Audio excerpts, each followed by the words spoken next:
alternatives that never gave me the satisfaction of a conclusive thought. And so it just lasted for about 12 hours. You know, I fainted. I went into a coma-like state. So you recommend it?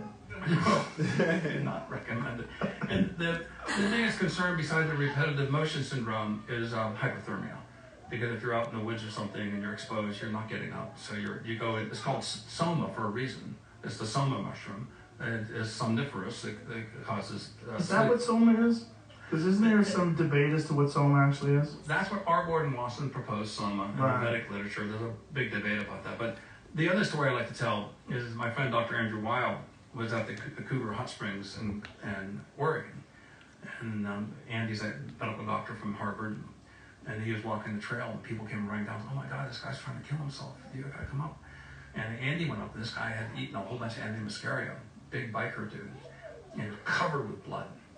And he was up on a bridge, and he was swinging his legs back and forth, and he was above the rocks, and he threw himself off the bridge.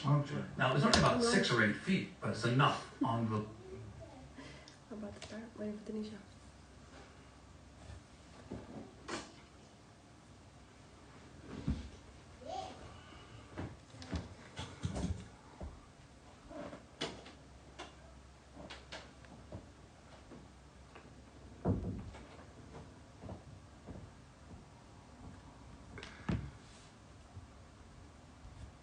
Welcome back, guys.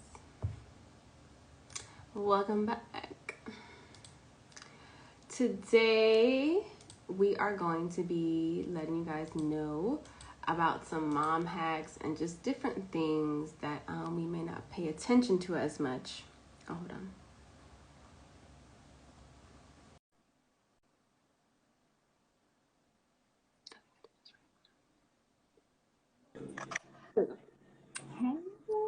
Hey. Oh, what up? Louder. I know, I feel like it's been forever. Right? So many things, girl. Hold on 1 second. Hold on.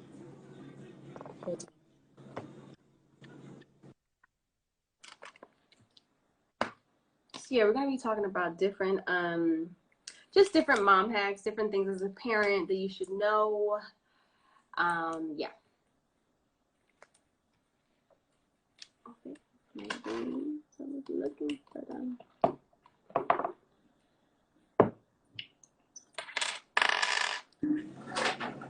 Sorry about that. All good, girl. All right. Thank you, Enzo.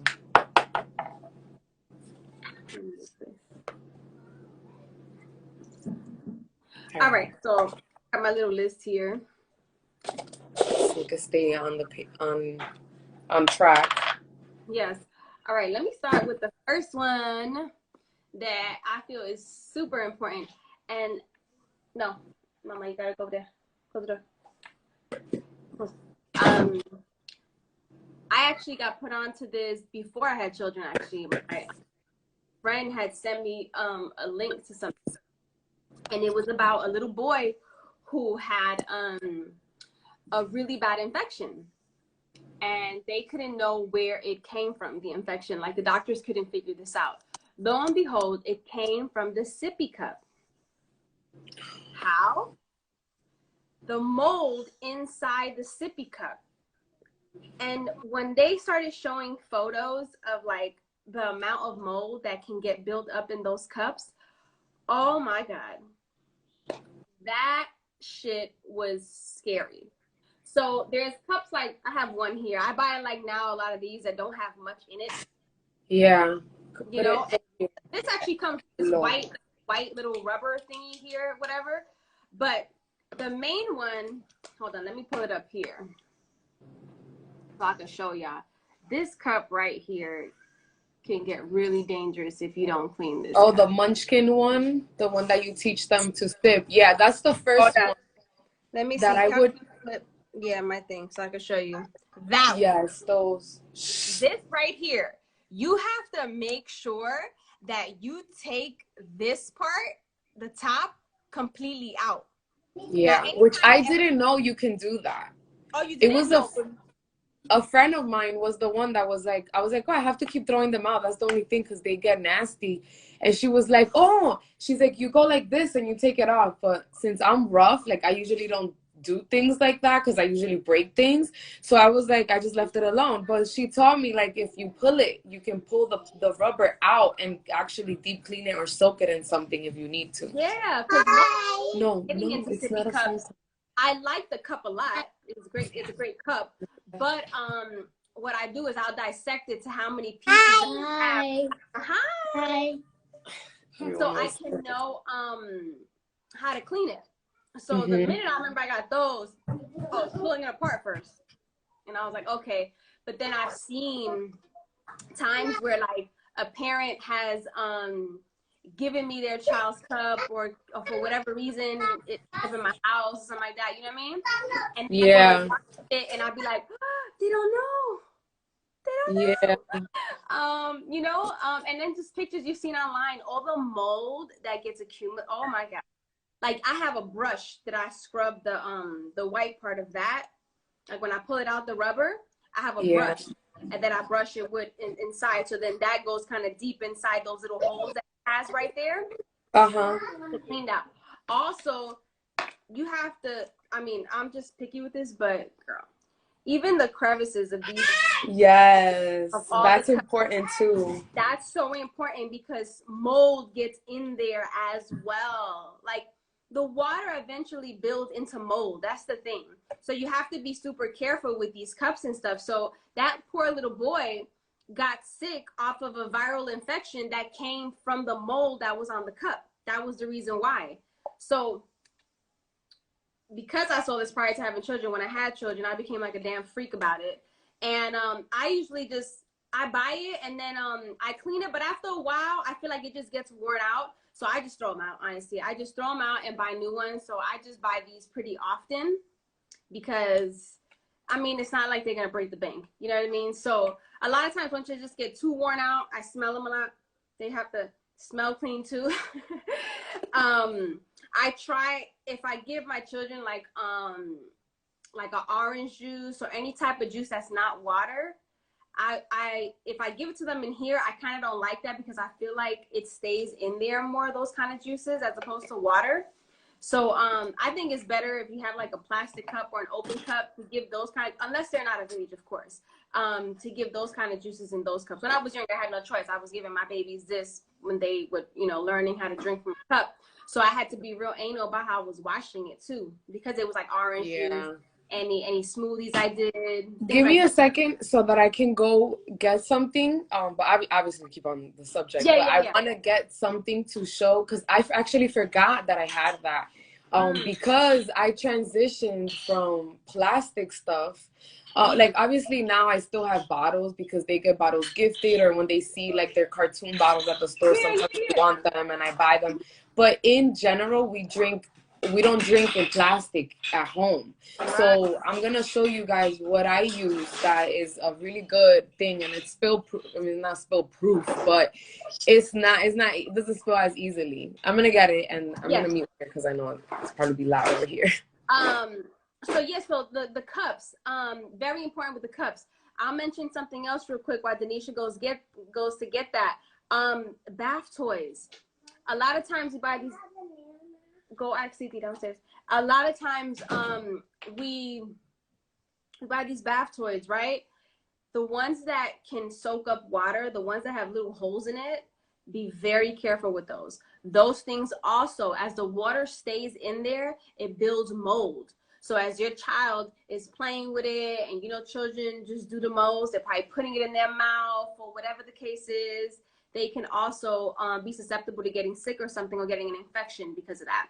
So be very careful with those bath toys. I got rid of anything that has the bath toys that have the holes in it. I just got rid of all of them because I noticed that the water doesn't go, like as much as you try to get the water out, if you put it like under a light, you can see the mold start to form. So I just started not even buying any ones like that. I just buy regular toys that cannot get water inside of them, just to avoid that. It's so many little things, you know, our children are very, very sensitive. So you have to be very careful with so many things, just because like I said, that kid, he had a fever. They didn't know what was going on, and it all came from just mold in a sippy cup.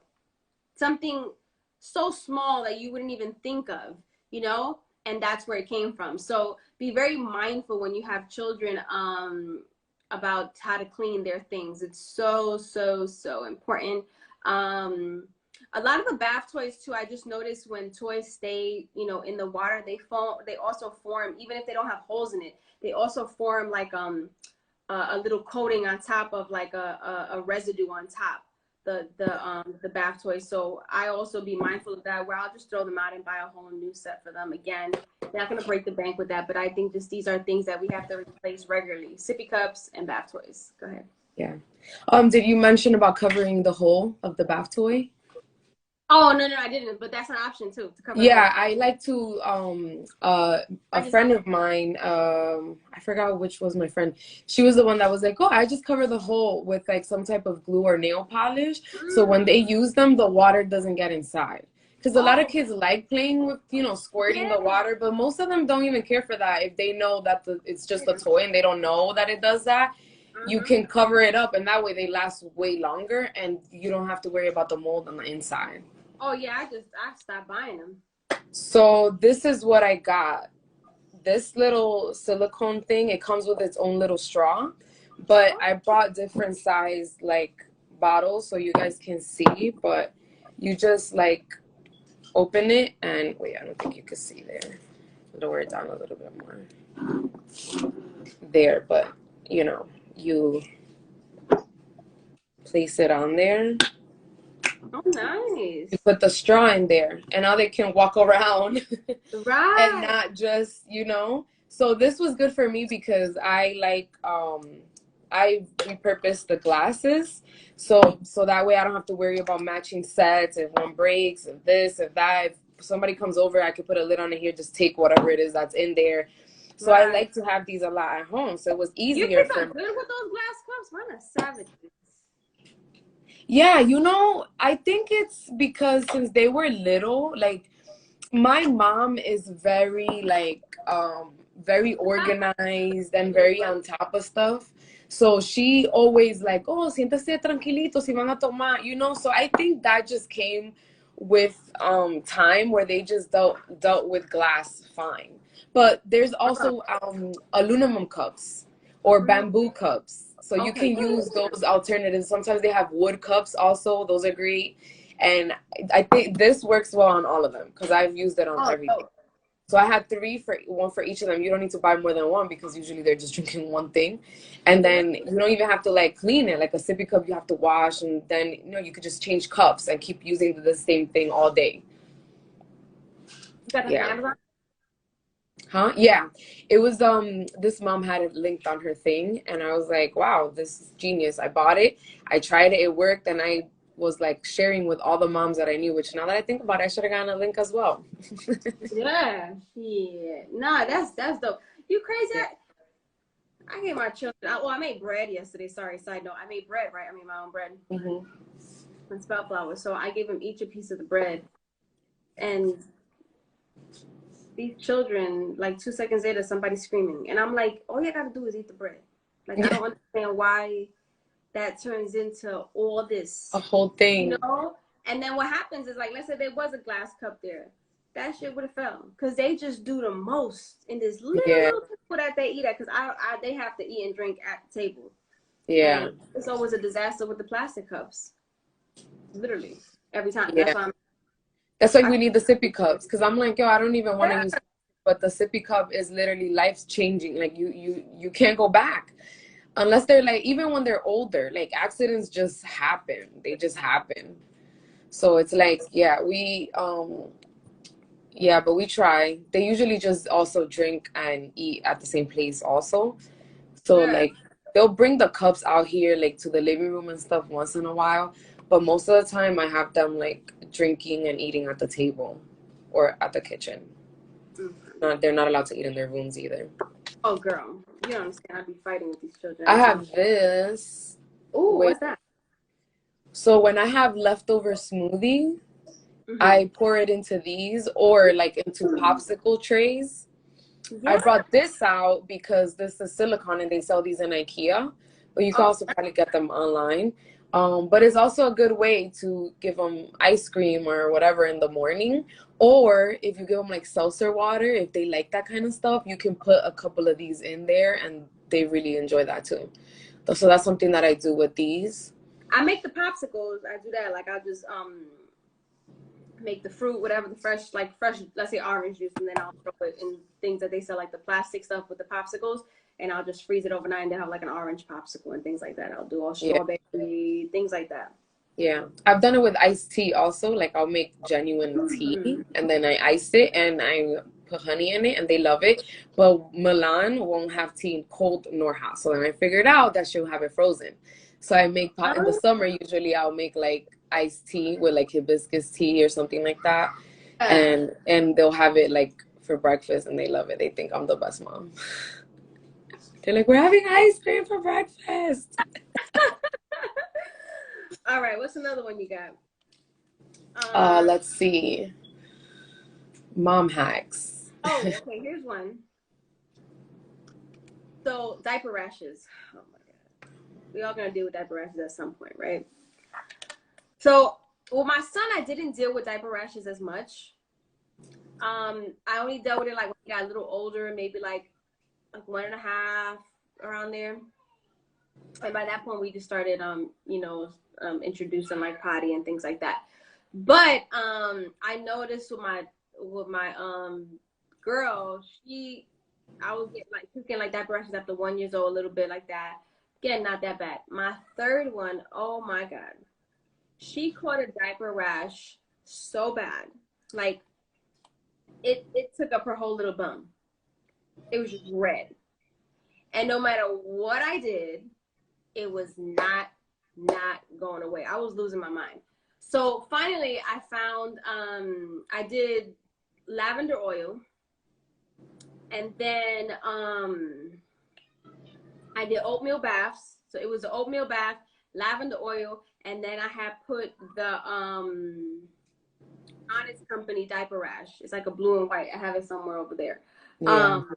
But that one, what it is because I had bought this other natural one, but the level of zinc how's it called? Zinc iodine. The level of that in it was less than the one from the Honest Company. And so when I was using that one, it was working, but not as much, like not as fast. When I did the oatmeal bath with the lavender oil, and then I put the Honest Company one, that one has a higher percentage of zinc, of that zinc iodide. I think the other one had probably like 8%, and then it was double the one that the Honest Company had. And I know that it was the zinc part that helped the actual rash. Yeah. So you can also buy the zinc, because I think you have it too, right? Just alone. Yeah. The zinc iodide cream. Or I have it in powder form, but yeah, I make my own cream and then I just apply it. But I mean, I didn't buy it for diaper rashes because they were like older, but I've made the cream before.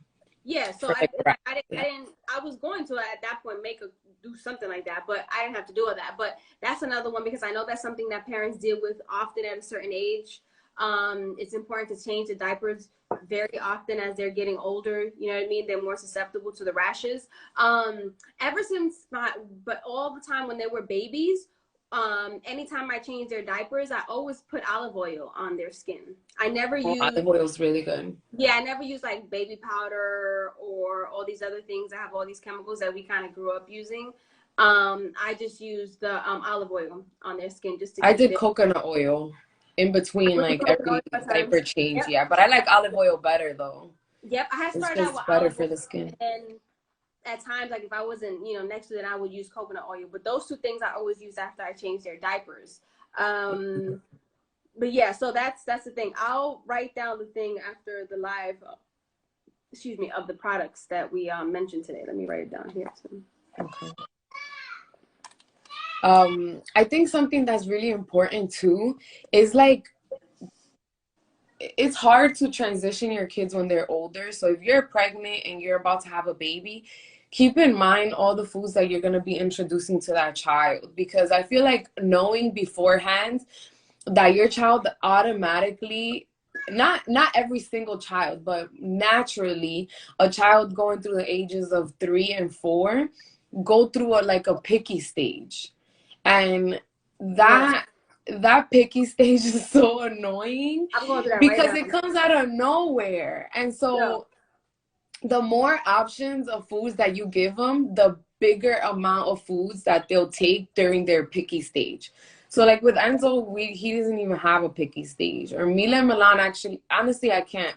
But I dealt with the picky stage with my sister, and I dealt with pickiness with myself, that I had to literally reprogram my taste buds, because I was just used to eating fast food all the time, and I didn't even know how to cook. So that was huge. So if you understand that before or while your baby is like really, really tiny, and introducing all that food, it's such a greater amount of foods that they're open to when they go into that picky stage, which is annoying. Listen, I'm dealing with that now, and then the thing is that the 2 older ones do it, so then the little one just copies them.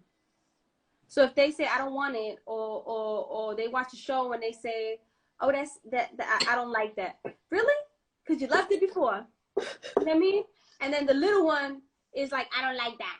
And I'm like, Celeste, stop. Like, you have no reference. What are you talking about? You don't like it. Like, you know what I mean? So it would be things like that. Like, they're like, what do they call it? They're corrupting her now. So she's getting manipulated by them in their stage. It can get really hard, because I'm not going to lie. I'll be the first going to be like, bueno, coma. Yeah. Because this ain't a restaurant. I don't know what you expect here, but what you get is what you get. And if you don't want to eat it, go upstairs and starve yourself. Bye. Like, yo, what do you have? No, bye. Why are you eating? Okay, you see what I'm saying? Corrupting her. Go downstairs, because you're the first one to ask for the banana. Go downstairs with that. Close my door. What do you want me to do?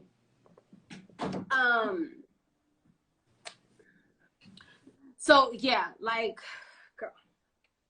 Okay, there was another one I had here. What was it? I wrote something down. I don't even understand my handwriting. What did I put? Oh, okay.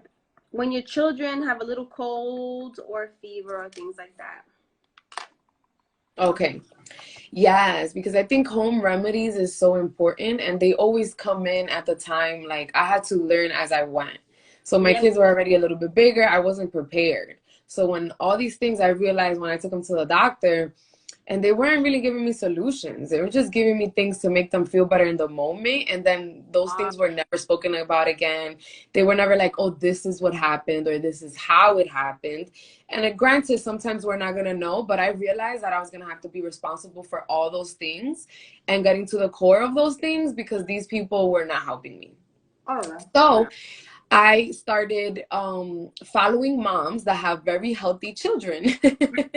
Following moms that did things that I wanted my children to do, and I was. Oh wait, I lost you. Okay, now I can hear you. Okay, yeah, I don't know sorry, why. A phone call came in. So I noticed that they don't really like, when you go to the doctor and your child has a fever, or the first thing they try to do is give medicine to stop it. And then as I'm learning about the body, I realized that why stop it if that's what the body does to get well? Yeah. Quite the contrary, we're supposed to be assisting the body in getting rid of these things, you know? Yeah. So then I started educating myself on that. And one of the things that really, really, like, I was put to the test was when I stopped doing that and I tested it myself. I was finally confident to be like, you know what, let me try. And it worked so well, and it continues to work so well. So when I know that they're sick, I start doing natural remedies. First of all, we already try to drink water first thing anyways. Water with lemon is the first thing I go to when they're sick. I try to make like their natural Gatorade, and I do like key limes with water. and a little bit of sea salt. And I feel like that helps them hydrate. It has electrolytes, and it's just good for them. So that's one thing I do. Giving them detox baths is so funny because the other day they were playing and they were like, "Oh, the baby's sick. Okay, let's give him a detox bath." And I was like, I love when they do the stuff that we do to their dogs. Oh, I was like so proud. I'm like, yes. Yep. So, well, because also they feel better after they do it. So it's like their type of medicine and they know that it works. What's the detox bath consist of? So it depends what I have on hand, because now when you start learning about these natural things, you can improvise with what you have at home. So one of the things I do is Epsom salt, which I always have on hand. I think everybody has Epsom salt. If not, you can literally grab whatever salt you have and just throw like a handful into the shower, or 2 or 3 if you can. The Epsom salt is the best thing. Then I do, if I have apple cider vinegar, I do apple cider vinegar. And most of the time I have bentonite clay. So if I have all 3, add a half a cup of all 3. And that's especially if they're really, really sick. They're like literally throwing out mucus after that bath, and they're more relaxed. They're calm. Like their skin gets a little like blush red. So I'm like, yo, something's happening here. So the clay and the vinegar and the Epsom salt help get rid of heavy metals in the body. I use a bentonite clay and the apple cider vinegar as a mask. Check on the face. Yeah, I've never put that stuff on my face. I thought like maybe it's too strong, but I hear amazing things. I hear so many. Amazing. Okay, I'm gonna try, because I was always hesitant because of the clay. I probably do it like twice a month. I don't do it often. I want to do it more than that, but I love it. Sidebar hack, I do the Indian clay mask. That's what I have. It's the Indian clay mask, and that has the bentonite in it. And then that with the apple cider vinegar. I guess it turns into like little paste. Yeah. Oops. Bring that downstairs. Yeah, so with me, it's, you know, I'm grateful that, I'll be honest, my children have never been to a doctor. Like, ever. I've never had to take them to the doctor, thank God. I've never had to take them to any emergency room or anything like that. So what happened, like with the first time my son ever got sick, all I did was I had a holistic doctor at the time that was his pediatrician, and she had just told me basically like let the fever like just run its course basically. She's like, you don't need to give him anything, just keep nursing him, and that's it. And if you don't want to eat, it's fine, you know. And at that point, he was 9 months, and the first time he ever got sick is when we flew to New York for the first time with him. So I guess maybe the flying or whatever the case is, the change of locations and things like that. So he caught a little fever, and he didn't want to eat. At that point, he was just eating like purees with the breast and still nursing. He didn't want to eat any of the purees. So I just nursed him. That was it. I didn't force him to eat any food. I just nursed him literally all day. I was in that bed nursing him. By the next day, the fever was gone. Thank God. As of right now, my son is 5, my daughter's 3, my other one's 1. The 5-year-old, I can count in less than one hand how many times he's ever gotten a fever. And anytime he's ever gotten a fever, it's been no more than 24 hours, sometimes less than that. The other, Kaylani, less than one hand, I can probably count that she ever got the same thing, you know. It doesn't last. The little one, she's only gotten sick once, a little fever, and that was when she was like months old. Again, less than 24 hours. She's about to be 2. She's been good. But at the same time, also, anytime they've ever had a fever, if they weren't in the baby stage, if they're in the baby stage, I'm just solely nursing them. I do not give them any food or anything like that. And most of the time, all they want to do is nurse and sleep, and that's what I do with them. Usually, that's what they want, regardless. Yeah, that's what they want. As long as they're hydrated. Also, the doctor would also tell me, as long as they're pooping regularly and peeing regularly, and they're not catching any rashes or anything, let the fever do its course. give them, you know, I would also do like a cold rag on their body, a little cold bath, things like that. I did with them when they had the fever. I would put the onions on the feet as well. That's old school. And potatoes are good too on the feet. Oh, potatoes too? I didn't know that. Yeah. So I would put the onions. You just basically take out like an onion and you put it on the foot, and then you put the sock on top of it so you can just hold it. And I would leave that overnight with them. So with their fevers, that was with that. I would just let it do its course, just the cold showers and the nursing. Now, if they weren't nursing and they were just already older, I wouldn't really give them heavy foods. I would stick to just the water, key lime, echinacea, elderberry syrup. I get the elderberry fresh. Like I buy the actual elderberries, and then I make it like into a tea, and then I add the honey myself. So there's your elderberry quote unquote syrup, whatever. But it's like a juice to them, really. Yeah. So I have to drink that and all of that and all those kind of stuff. But the reason I don't give them heavy foods, the reason I don't give them heavy foods is because you have to understand that your body right now is trying to fight a virus. So you don't want to overwork the body. And when we start giving our children, you know, because they're sick, we want to take care of them, right? We want to be like, oh, give them some ice cream, give them this, give them that. And although, yeah, I get it, you know what I mean? But you can actually make it worse. Yeah. Because now you're adding more work to the body. You're adding products that they have to break down when it's already doing so much work trying to just get this virus out of the body. So just be mindful of that, of what you're giving them. To eat specifically. Like if your children have a fever or even if they have a cold, right? The last thing they need to be eating is some white rice. They do not need to be drinking any fake juices. They do not need to be eating any junk food. They do not need to be doing any of that, because what you're doing, fast food, none of that. It's not a treat at that point. At that point, you're making their body high. You're making their immune system weaker now from what it has to do. So you have to be very, very mindful of that. I know these doctors are quick to just, you know, tell you to give them a Tylenol or things like that. And I just think that should be the last resort to all that. I feel from my experience, I agree. For the past 5 years, letting it do its course naturally has worked. Now, don't get me wrong. If your child's fever cannot break for a few, you know, for like 2-3 days and it's getting worse, and your child, also my children would always only the first day be a little down or whatever. But for the most part, even if they had like a little cold, they were themselves. And that makes you better when they're still kind of a little active. Yeah. But if you start to see like any rashes on the children's bodies, fever is not breaking, you know, things that are just a little alarming, do not try to just sit there and do everything yourself at home. We're not here trying to, you know what I mean? Like, we're here to protect our children.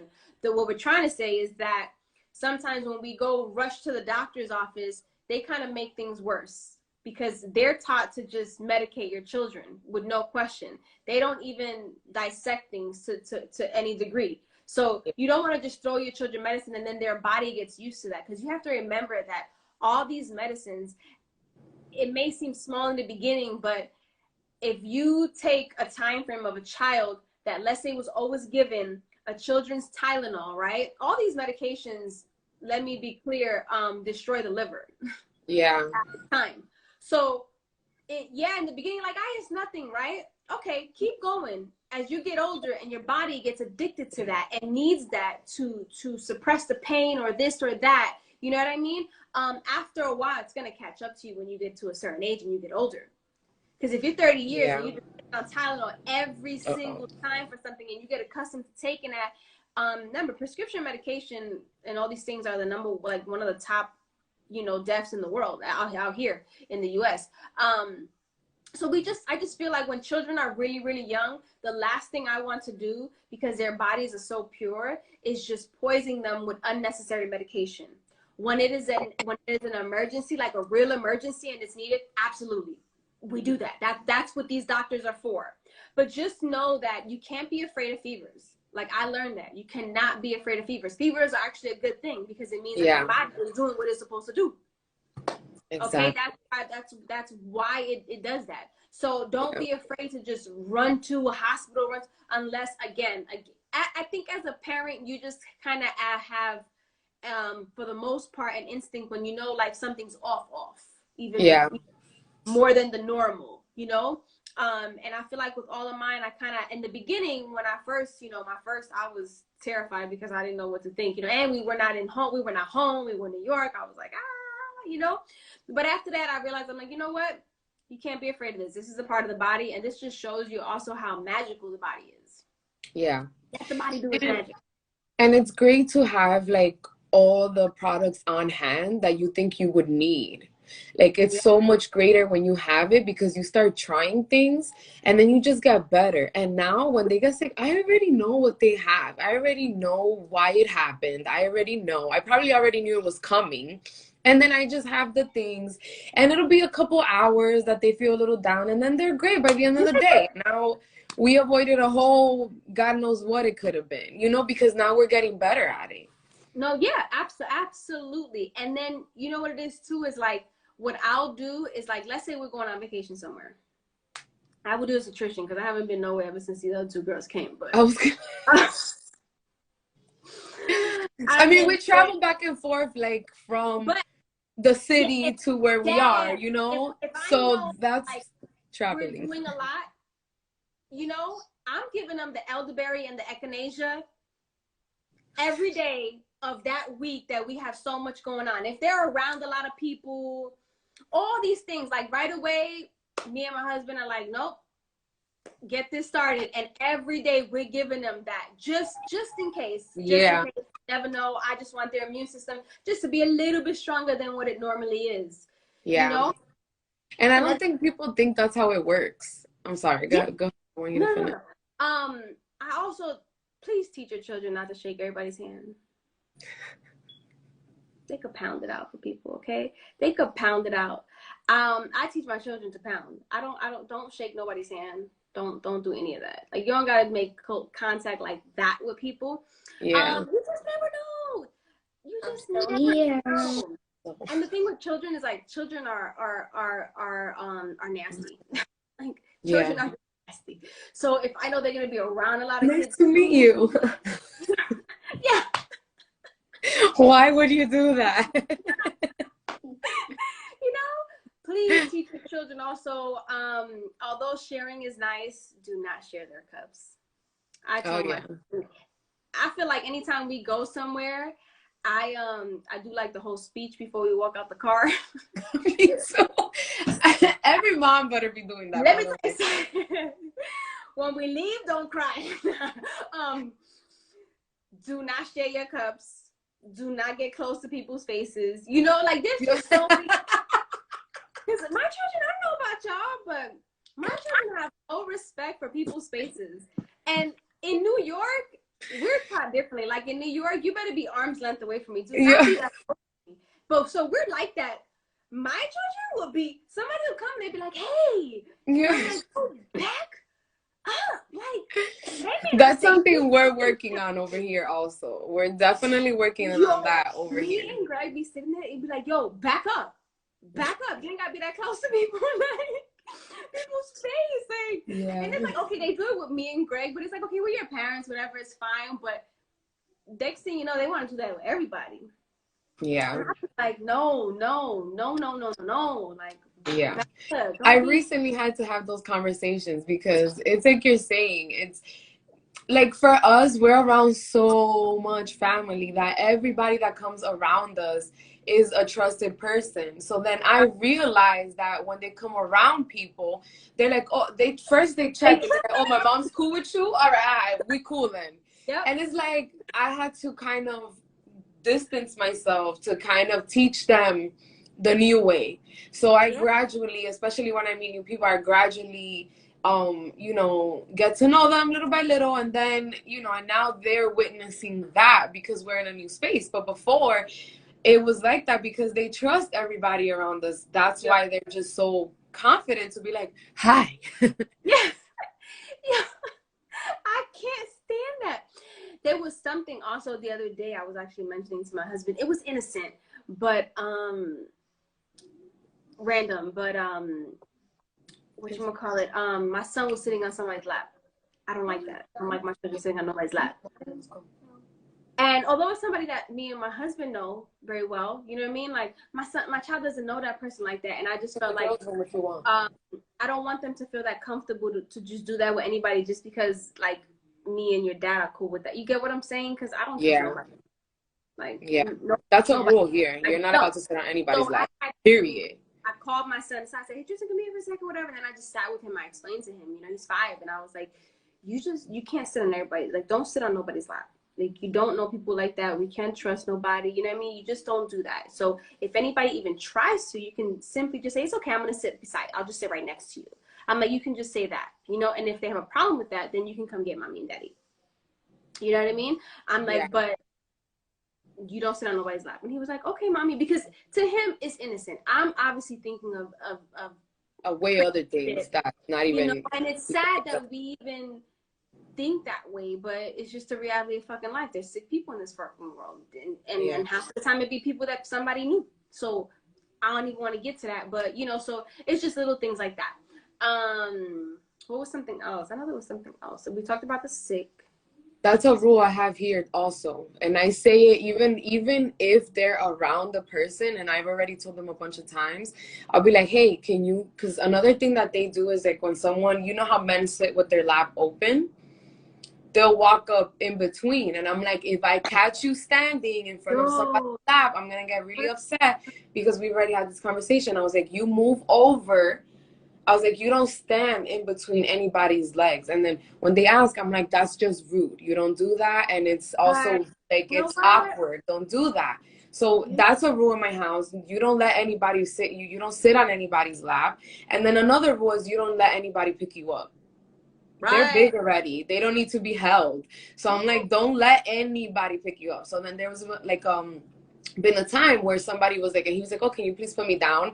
And the person put him down, and that was the end of that, you know? So like teaching them to speak up for themselves, especially if they're uncomfortable, I think is something that we all need to have, like as parents, we need to have that conversation with them. Don't let anybody, you know, it's like, it's sad because, you know, it's like, there's people that just are just genuine and love them and want to pick them up and do all these things, you know, but it's like the reason you got to set these boundaries is because not everybody's like that. So you don't want them to get accustomed to just being open like that with everybody, even though maybe some of those people, there's nothing that you should worry about. You just want to make sure that they always know, like, because there's other people that could take advantage of that vulnerability, you know, that innocence, not even vulnerability, that innocence that they have.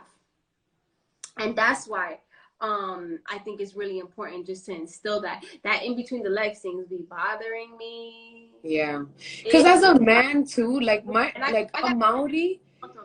Amari would never let a little girl, not even a little boy, nobody stand between his legs. You know, like he thinks about that. So I've seen him grab kids, and because they do it innocently, they just want to be around people sometimes. So I've seen him do that. So for me, it bothers me a lot also, because as a man, like, yo, you should also move your legs. And I've told people like, hey, even if, you know, because the conversation is between me and my children. Like, I don't have to talk to these grown-ups.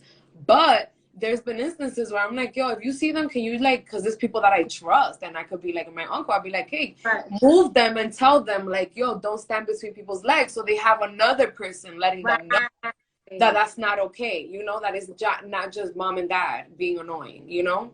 They hear from a lot of people, somebody might click, you know? So then because that was a rule in my house. Yo, if my mom ever saw me sit on anybody's lap, it was over for my ass when we got home. Over. And it was for sure, because I remember that was a strict rule in my house. And thankfully, Amari has the same mentality, so it's not even a question. You know what I have an issue with that my children also do? Like, okay, let's say we go to the park. Mm-hmm. And there's other children there. And I be picky with other children. I'm not gonna lie. It's just... I'm not. I let them play with whoever, but then we having more conversations. Play, but I'm not gonna lie. I let them play, but I be like, what y'all doing? Yeah. But the other day we go to the park, and he goes to me, can I go? Because it's like, you know, sometimes they have like 2 sections of the park, like a little baby one and a little older one. So there's like the in between right here, right? So he goes, can I go to the other one, my friend? He goes, and I don't know if it's just me. I hate when he be like, my friend. I'd be like, that ain't your friend. You don't even know him. You just met him. But I'd be like, let me stop. That's just my ghetto ass. So I just be like, so he's like, can I go play over there? And I say, yeah, go ahead, puppy. So he goes to go, right? But as he's going and the other kid is about to follow him, the kid's grandma comes. So Tristan runs that way, the little boy runs here, and the grandmother comes this way. And the grandmother has a toy for him. So the grandmother comes to him, and obviously he goes to hug his grandma and get the toy. And here comes the Tetromentillo, Tristan, like right there in the mix. I said, yo. like he was like all up in it. And I was like, yo, Tristan, come here. And he's like, my friend, I said, come here. In people's business like that, you know what I mean? I'm like, he's with his grandmother. He's like, well, we're gonna play. I'm like, right now, he's not gonna play. Like, he's talking to his grandmother. She gave him a toy. Now they're walking towards their parents and they're talking. Go play, and when he's done, I promise you, he's just gonna meet you there, and you guys will play. But yo, and then he goes, and then next, you know, I see him al lado de ellos. Yo, I was like, Tristan. I'm like, yo, being in people's mix like that, you know what I mean? I'm like, give people their respect, like, and it's like, I don't want to turn them into like a I don't know, like a rude person or that, you know what I mean? I don't want to make it seem rude or whatever, but it's just like they're just sometimes a little too nice. I have that fine line, like I'm trying to teach them, you know what I mean? You can still be respectful to people, you can still be whatever people, but yeah, y'all gotta chill out. Yeah. I get way too comfortable with people way too quick, and this is not how it works. We live in a fucking cruel world, unfortunately. That's something that I think happens to children like ours that are with us at home, because of the confidence between us. Yes, like they're so confident in like that when I'm gonna come to you, that energy is gonna be given back to me and all that stuff, because that's something that I had to recently. Like, I realized that. I was like, wait, because that's another thing. Like, I have to make sure that they, while, yes, they're social, but that they're not too open with everybody that they meet or everybody that they talk to. So I'm the type of mom that I follow them around in the park. I want to hear what you and your friends are talking about. No, and I'm not embarrassed about it or anything, because you just never know. You know what I'm saying? I'm not like spying, but I just want to make sure everything is okay and that the conversations are not getting to think. You don't know. These people be crazy out here, and you don't know what they be talking about. So that's why I'm the one that hovers everywhere. So whenever I see, like, I'm always ready to distract them and be like, all right, let's do something else. Or, all right, let's go to the swings. Or, all right, let's go over here because your sisters are going over there. But I do that also because another thing that I've learned is how to speak to them about certain things. Like, I tell them, when you meet people in the park, those are people that you might not ever see again. It's like once in a lifetime.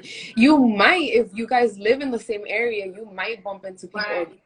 But I was like, you have to learn that when someone else's, when their attention is somewhere else, you find something else to do. You have to pivot, because I tell them, like, you don't know, that person might not be trying to be rude to you, but you don't know if that person has to go do something, or if that person came with friends and their friends might be feeling neglected. Like, you just don't know. Yep.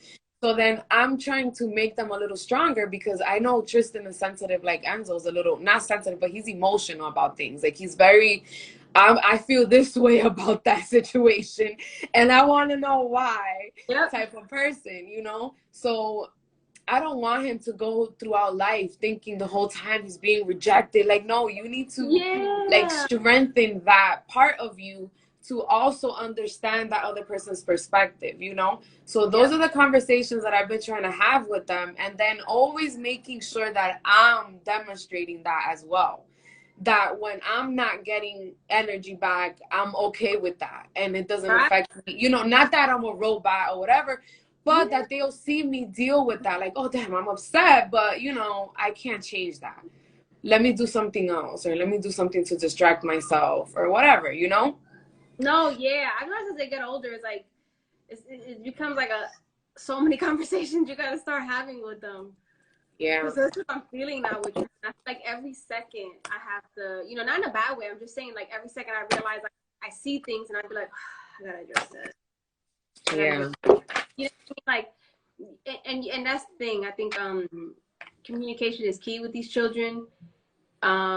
Even from a young age, you have to communicate them with them. Yeah. You have to be honest with them.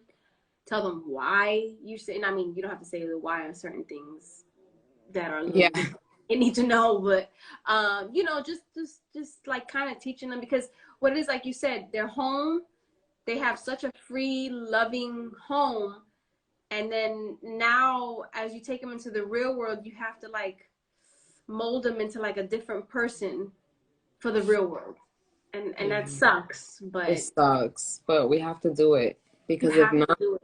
their soul is going to be tortured in this real world, because it does not cater at all to their spirit at all.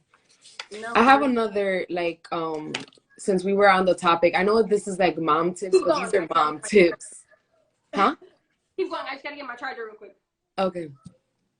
So another thing is that they ask a lot of questions. Like, my children ask so many questions about what other people are doing, about why other people are doing certain things.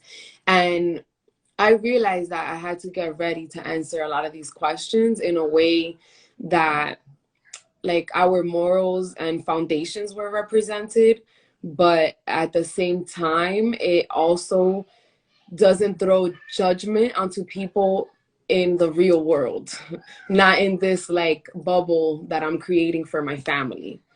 So like I've had to learn to explain things to them a certain way that doesn't place judgment onto other people. You know what I'm saying? Right. So like, my children ask a lot of questions. So one thing that they asked me during the summer, we went to this party and they were smoking hookah.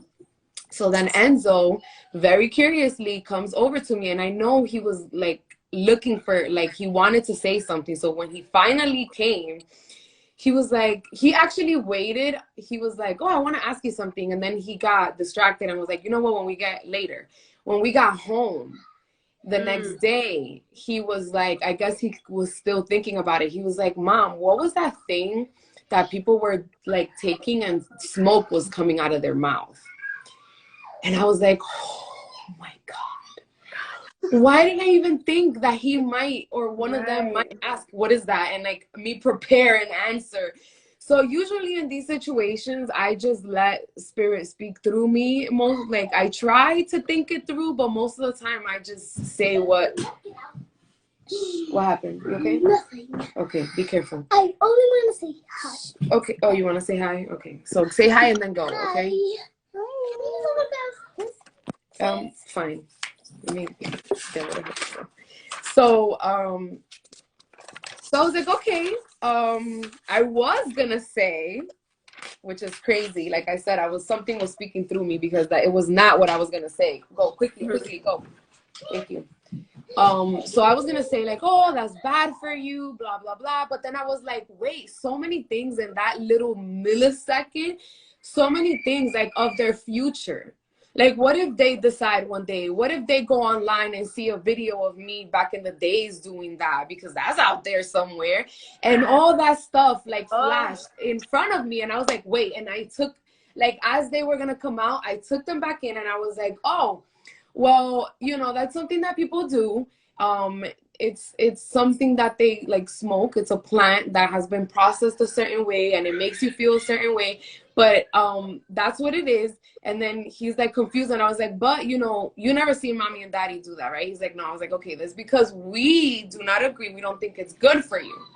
But some people choose to do that anyways. The same way that we always sometimes know things are good bad for us, but we continue to do them anyways. So I was like, some people smoke hookah, and actually there's some people that's part of their culture. Now, we don't consider it part of our culture, and we don't do it, but that's what people do. And he was like, so is it good or is it bad? And I was like, well, I don't really know. I just know that we choose not to do it. So that was the first and last time he's ever asked me about that. And that was the first thing that came out of my mind. But I think that question was preparing me for the next question that was like a big boom. So they were watching cartoons, and this cartoon, like, I've checked it, it's good and everything. I've like looked at the topic of it and I thought it was cute. And then thankfully I'm always listening to everything and what they're saying and everything. Yeah. So they're in the room and I hear, they're like, what? That's so weird. Like, how does that doesn't make sense. So then obviously I go into the room and I act like I'm cleaning around, and then Enzo goes, Mom, I have a question. So then I look at the thing, and he's like, oh, I think that character has two dads. And I was like, what character? And then he's like, oh, this one. And I was like, okay, let's see, right? Because I'm like, nah, they really don't. They can't. That's not real, right? No judgment. But these are not things that kids should be even having access to, whatever. So, of course, I was going to say, that's impossible. But again, the same thing, like, what if they're in the park and they meet somebody? Or what if I'm friends with someone that they end up, like, what am I going to do? I'm not going to stop being friends with someone over there. That's not my business. But, there are just certain things that I don't want around my children just yet, because their mind isn't capable and able. So that's the only reason. That's the only reason, really. People swear they could process and filter. No, they can't. And they can't. They don't really understand that. So it starts confusing, like, natural law and stuff like that. And I don't want to deal with that after. So then I'm there like, oh my God, like, what do I even say? So then I was like, oh, okay. I was like, I'm going to tell you something. I was like, there's one thing I want to explain before I explain the next thing. I was like, the first thing I'm going to explain is that no person comes into this world without a mom and a dad. Nobody. That's the first thing I want to explain to you. Now, the next thing I want to explain to you is that family isn't always the people that you choose. Sometimes family looks very different because you end up meeting people that you have a relationship with that's closer than your family, or you lose family and then you end up making friends. So I was like, now, a lot of situations happen where children can lose their parents and end up with different parents. And that can be anything. That's what I said. That can be anything. And I was like, but just so you know, every single person want to be here, to come into life, need to come from a mom and a dad. No matter what happens to those people after, that's how you get here. And then that was how I was able to explain that. So I don't know if that's helpful to any parent out there, but to me, I felt weight being lifted from my shoulders, because I was like, okay. I think you described it perfect. That was perfect. Yeah. Like, that was perfect. Definitely perfect. But it definitely was not what was going to originally come out of my mouth, because it's weird, It is. But we're coming into this new world. You're not judging these people, and these people sometimes want to think that that's what you're doing. I just want to address real quick. Somebody made a comment real quick and said, we were watching Sesame Street, and Big Bird's mom came on talking about how important it is to be vaccinated. Yeah, they have a whole campaign on Sesame Street. Do they? And all the commercials, by the way, they have songs like called Social Distancing. They have songs called Mask Up. And then they're selling it to the children. Yeah, they're selling it to the children as in like, oh, don't be sad that you're not able to see your family. You can just FaceTime them and you can talk to them that way. And it's going to be fine because you're doing it to save your other family members. And I was like, where's the remote? I was like... No. But then I remember I had to calm down, and I was like, all right, listen, you cannot just go on and watch whatever. But PBS has a whole campaign on it. I know wherever they put Sesame Street, they have a whole thing. They have interviews with Elmo and Big Bird on news channels, so that, like, at the time where kids are getting home from school, like, kids can see it because, their parents are watching news and stuff like that. So that's where we're at right now. It's literally propaganda towards our children, and nobody's even noticing because parents aren't watching cartoons with their children. So there goes that. Crazy. I want to mention one last thing before we go. I know it's 5 and I gotta head out too, but I don't know, did I mention to you about Tristan asking me, or did I mention it the last time? About Tristan asking me, how me and his dad created him? Made him? They have certain questions that I've been able to dodge. Change the subject. Wait, Mama, go over there. I'm almost done. I promise. I'll lay down with you. Okay. I'm almost done. So he goes, how did you and Daddy make me? And at that point, I don't want to lie. I'm not gonna say the full truth. So I simply said, well, Daddy creates sperm inside of him, and he puts that sperm inside of me because I have what we call eggs. And when the sperm goes into the egg, it fertilizes it and it creates a baby. And then it grows inside of me, and that's when you go on my belly, and then I push you out. So he said, so I have sperm? I said, yes. You said that? And he said, does Papa Tony have sperm? I said, yes. He said, so Noah, he started naming like his uncle, his grandpa, everybody that he knew that were males. All the males in his family. And he said, so all of them have sperm? I said, yes. All males, all the males, all the men have sperm.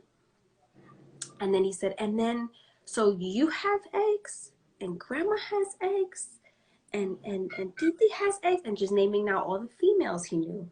And he was like, I said, yes, all the women have eggs and all the males have sperm. And when it comes together, it creates a baby. I didn't know what else am I going to say? You know what I mean? It only becomes an issue when you're like in a restaurant. He's like, so I have sperm, Ma, right? And you're like. Which would happen too. You can't tell them nothing. Nothing. That's another thing we're working on. Like, not everything that we speak about, you need to have a conversation with other people about. Yeah. So it's like I didn't know what else to say, but I just felt like, how do I quote unquote lie about that? You know what I mean? And then how do I still tell them the truth without having to go details into sex? You know what I mean? Yeah, because that's the next question. Is like, how did that get in there? Sperm get in there. Yeah, because like the girls ask, like, how do you know that you're my mom? And I'm like, because you grew inside my body. But they're like, they want to know why I'm the boss. Like, who chose you to govern me, Mom? Please tell me. Which is fair, because I used to think the same exact thing. So I know what they're getting at. So then I was like, well, girl, like, you grew inside me, so that makes me the boss. So then the other day, I guess they just were thinking about it, and they're like, well, then how do you know my dad is my dad? And I'm like, well, because he helped me make you. And then I'm like, and I ran. I was like, don't ask me anything else. But it's amazing to know, though, like, that's a healthy child. That's a healthy child trying to come to awareness of their own consciousness, of when they were like, yo, I want to be here.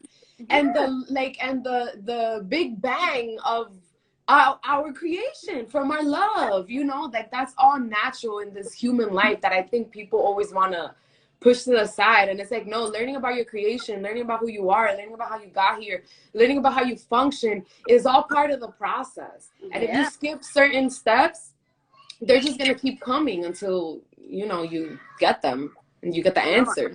Yep. Yeah. Well, I got to head out of here, but next week I'm excited. We have a guest coming in next week that's a fertility coach. So that's going to be dope, because we're going to be talking all things fertility, which is really important. There's so many, women out there dealing with infertility. And I actually posted something today on my story that this doctor was mentioning, like, just certain things that disrupt fertility. And it can be, it's sometimes the most subtle things that we don't even think about. So definitely stay tuned for next week, because it's going to be very interesting and very informative. We got a dope 3 weeks lined up that I'm excited for, of all the guests that we have coming in to join us. But we are back, 2022. We are growing more. So yeah, definitely just tune into next week. Thank you for watching this. Share it with anybody, like it, etc., etc. And I will see you all next week. See you.